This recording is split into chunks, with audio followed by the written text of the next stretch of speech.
What's up, Clean Freaks? It's Hank Balch here, back in studio today with Kyle Louie. We're on the Now You Know Big Data series, talking about all things data in periop and sterile processing, up and down the chain of healthcare. And we've had some great conversations. If you've missed episode 1 and 2, go back there, start with the definitions and terms. We lay the groundwork.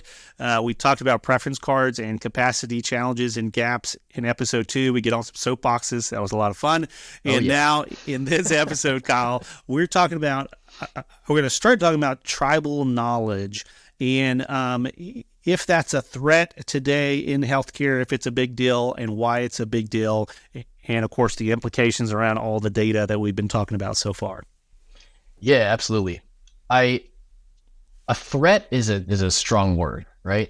I think healthcare is uniquely different from most other industries because of a kind of a equation of competency to tenure. I think that's kind of like the culture of healthcare is, oh, you've been doing this for a while, you must really know what you're doing. I think the difficulty there is from, a sterile processing perspective, standards change, right? So the way we've always done it is no longer, I think, a viable option as soon as we have this, accelerated pace of updating regulatory requirements and standards. So I guess relating this from a data perspective to our conversation, and maybe another soapbox is in order here, but I'm just looking at something as simple as assembling a tray from a count sheet perspective. You know how many systems out there don't have a tracking system, like at all? Like it's just a pen and paper. And when actually digging into that pen and paper count sheet, which is, again, like I think it was episode 2, we talked about well-intentioned people doing, the best they can without any sort of guidelines or regulations on how to actually do the deliverable. You get a system where the count sheet never matches what actually goes inside that tray. But to make an important distinction, a cryo is a cryo and a Kelly is a Kelly. It doesn't matter, whether or not it's an Aesculap, BH111R or a Mueller or a pilling item, right? For those basic instrumentation. Where it really starts to matter is once you start getting to the more specialty instruments and the non-substitutes, right? So I just think there's such a huge reliance on, again, this tribal knowledge of I know how to put this tray together. And the gap is for the new generation coming in who don't know the difference between, a cryo and like an anastomosis clamp. Right. And, going back to episode 2 again, to the pref card conversation and tribal knowledge, I can't tell you how many long time, core techs or even like OR nurses on, third shift, they know their preference card, they know the docs, they know what should be on the tray, they think, because of the tribal knowledge piece. Going back to the other thing, if there's changes being made on a regular basis to these preference cards and the data's not at the forefront in the picking of the cases from the preference cards, or to your point, in the assembly of these surgical instruments, you could be missing every single time you're assembling that tray because you're operating off of tribal knowledge. So yeah, it's a really, it is pervasive, to your point, and it goes in even to the demographics of healthcare that I know a lot of folks are familiar with, but we're already in the midst of a nursing crisis, but we got a bigger nursing crisis that's headed toward us as we get a lot of this older generation that's starting to retire, and we just don't have enough new nurses. We don't have enough new techs coming in to fill the gap. So outside of that, then, if we can't rely on tribal knowledge the way that perhaps we used to or that we've been comfortable with, how can tech or how can big data help to plug that gap and to do so, to your point about the kind of newer generations coming in, to do so in a way that can hit that multi-generational workforce that we still have in play today? Wow, what a cool question. This is fun, Hank. I think they can be deployed in 2 different ways. First would be automation, right? So actually removing the need for a human to interact with this stage of maintaining that process. And the second would be predictability, to be able to, without deploying human resources against figuring out what potentially could happen. So maybe to quantify a little bit.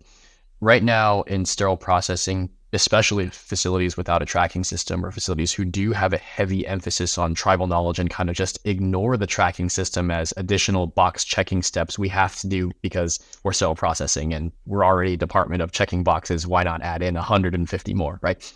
The redundancy that's built into that level of process is unfortunately a huge drain on resources, which we've proven we don't have, right?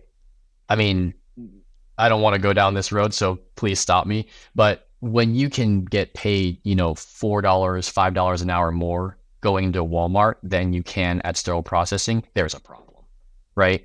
Like, when getting somebody's, order out on time is more important than protecting the life of someone's mother, brother, child, daughter, son, that's a business problem, right? Right. So from a resource allocation perspective, we're not going down that road. I'm going to cut it right here. So from again, going back to application of data and automation, I think the tracking system is a good example, right? There's so much good that a tracking system can do for an organization when it comes to making things easier, right? Do you have hard stops for scanning in a low temp scope into a steam sterilizer?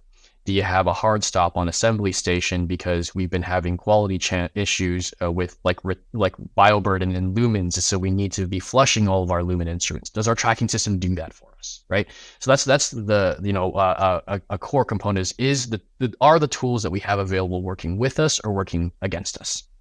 And in so many situations where tribal knowledge is kind of the tip of the spear when it comes to accountability and responsibility, the tracking system always seems to kind of fall on the wayside, not because the system isn't capable, but because it's just not set up or utilized correctly. Compliance, right? I forgot what my second point was. Yeah, no, you're good. You're good. Let me jump in there because on the tracking system piece, you've called out a couple times, there's still a lot of facilities out there that have no electronic tracking system. They have file cabinets still. But even the ones that do, culturally process-wise, to your other point, they may not be actually utilizing that tracking system in the way that's giving them the kinds of data that a true tracking system could and should in order to then to leverage that data on the back end to improve the process. And so you've kind of got, this technology in play, but it's actually not helping or not doing everything that it could or should or was designed to do, which leads to shortfalls, obviously, in the process because we lack good data. And that comes in, I'm not going to steal your thunder because I don't know where you're going with this, but one example is to the preference card piece. If you have come to distrust the preference card as a clinician and you say, we know these things are jacked up, I'm just going to go on what I know Dr. Johnson wants, and I'm going to put that on there regardless of what the preference card says. You're not going to convince me to trust that data because I've been burned too many times. It's kind of like a PTSD in regards to data. I'm sure the same thing happens with the tray assembly as well you can tell me this, the data can tell me this, but it's so broken, everyone has lost trust. Right.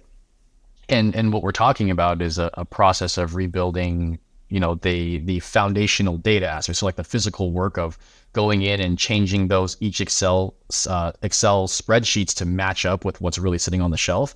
But I think a much more impactful aspect is the personal ownership mental component of this, right? Fool me once, shame on you. Fool me twice, shame on me, right? So from a application of technology standpoint, I think there's just been so many instances where systems have been put in place that were not designed for sterile processing, yet have been repurposed to fit into sterile processing. So ensuring that, the tracking system, and there's a lot of good options out there.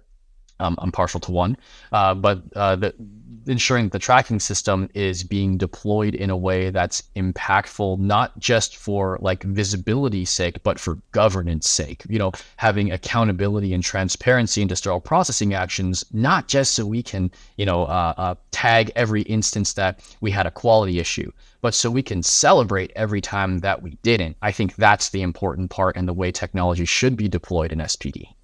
Yeah, well, that is a great setup for the next episode of this series. So I'm going to make people wait for that conversation. We're going to come back in the following episode, talk about how getting access to good data increases accountability for these patient safety outcomes that you just kind of alluded to, because you're absolutely right.